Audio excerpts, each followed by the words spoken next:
Paano ba ako gumawa ng vlog? What's up mga kasibag? Welcome sa bagong nating video. Sana tapusin mong panoorin tong video dahil mayroon akong ibabahagi sa inyo na kunting experience mga kasipag. Kung bago ka pa lang sa video na ito makasipag, ako nga pala si Jose Dado Alam na makasipag at isang vlogger makasipag at isa ring may mindset na negosyante makasipag. Okay makasipag, bago ko ibabahagi makasipag yung aking experience makasipag tungkol sa paano ako mag-upload makasipag ng tuloy pa rin makasipag kahit ang hirap mag-upload makasipag. Ikwento ko muna sa inyo makasipag yung aking karanasan makasipag o experience makasipag, yung aking maiksing kwento makasipag. Okay makasipag, dati pa akong OFW makasipag, ngayon andito na sa Pilipinas makasipag dahil finish contract makasipag, umaga kontrata makasipag. Yun po yung mahirap makasipag, yung kontrata makasipag.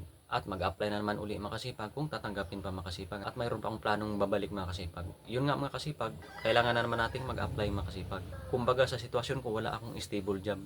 Yun po yung makasipag. Kaya kung OFW ka o hindi, kailangan natin na pahalagahan yung ating kita makasipag sa trabaho o yung ating ipon. At may mga binahagi ako dyan makasipag na makatulong sa makasipag. May binahagi ako dyan makasipag yung kung hindi ka man naasinso makasipag, mayroon kang piso may makasipag yung binahagi o makasipag. May binahagi ako dyan makasipag na sa expenses, emergency fund, savings fund, at saka yung sa retirement fund makasipag. Pwede rin tayong mag-avail ng ating pension plan kung kaya natin makasipag. Kahit hulugan lang natin siya ng maliit makasipag para mayroon tayong peace of mind makasipag. Kasi ang pagninegosyo makasipag ay risky po yan makasipag, napaka-risk po yan makasipag. Para lang po yan sa mga buang loob makasipag. Kaya kung gusto natin na umasinso makasipag, kailangan natin ng magsimula ng negosyo makasipag sa maliit makasipag. Mayroon din akong mga negosyo makasipag pero maliit lang makasipag, barya-barya lang yung mga kita makasipag na ano. Pero okay lang makasipag. Dahil ang lahat makasipag ay nagsimula sa maliit makasipag. Kahit magtinda tayo, kung anong titinda natin yan, mapa-ice candy ba yan o kung anong ititinda natin maliit yan at eventually lalaki din yung katagalan makasipag. Basta mag-execute lang tayo makasipag or magsimula lang tayo makasipag ng negosyo sa maliit makasipag. Kung gusto natin ng masinso, hindi kailangan natin ng mag-execute makasipag o magtrabaho makasipag. Ako makasipag, hindi naman ako masinso makasipag, hindi ako mayaman, isa lang ako mahirap makasipag. Wala naman talagang may papakita makasipag na success makasipag kundi yung ibabahagi ko makasipag kung saan ako nagsimula makasipag.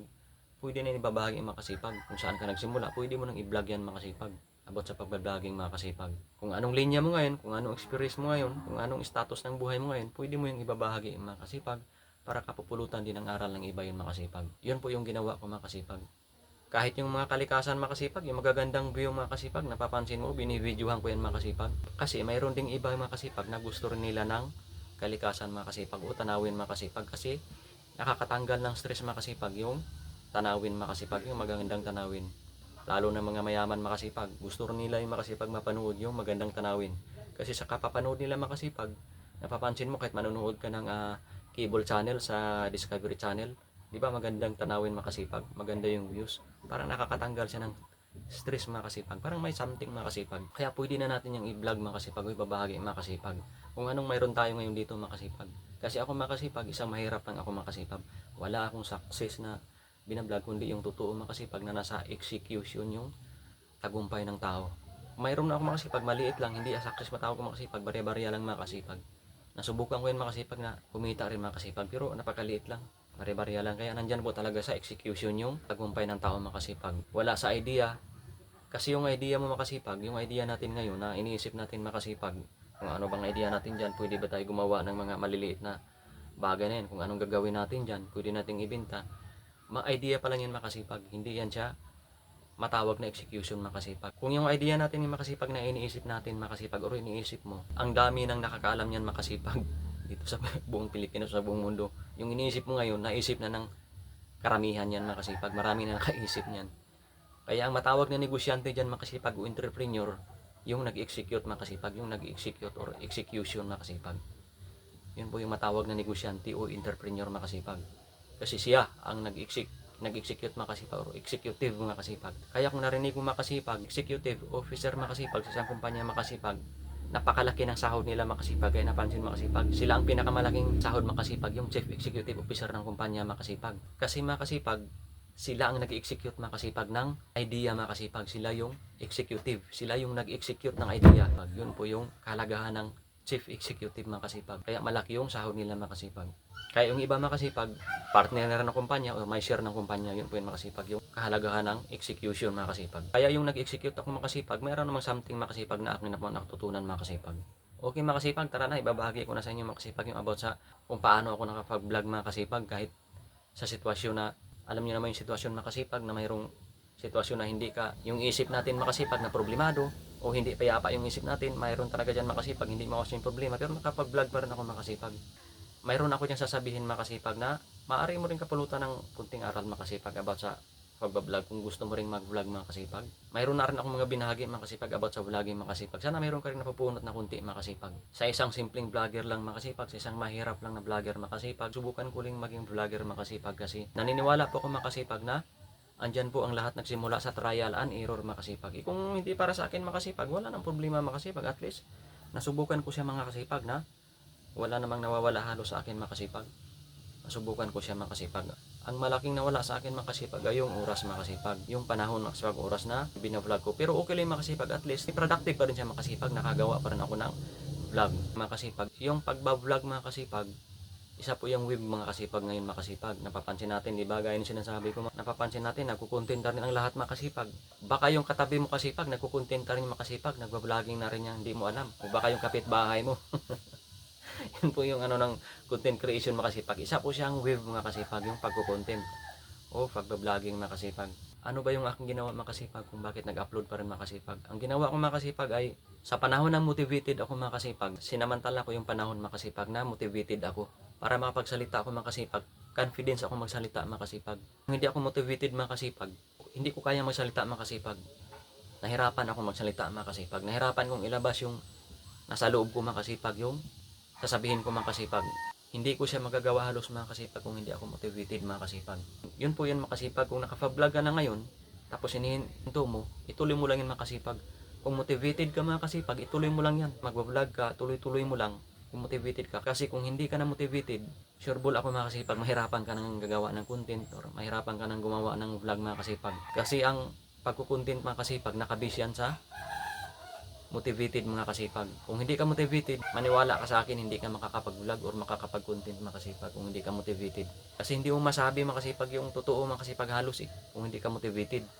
Kaya kung habang motivated ka, mag-vlog ka na ngayon, mag-upload ka na ngayon. Mag-vlog ka na ngayon, mag-content ka na ngayon habang motivated ka na. Kagaya ko ngayon mga kasipag, na motivated pa ako. Habang motivated ako mga kasipag, nag-vlog ako mga kasipag.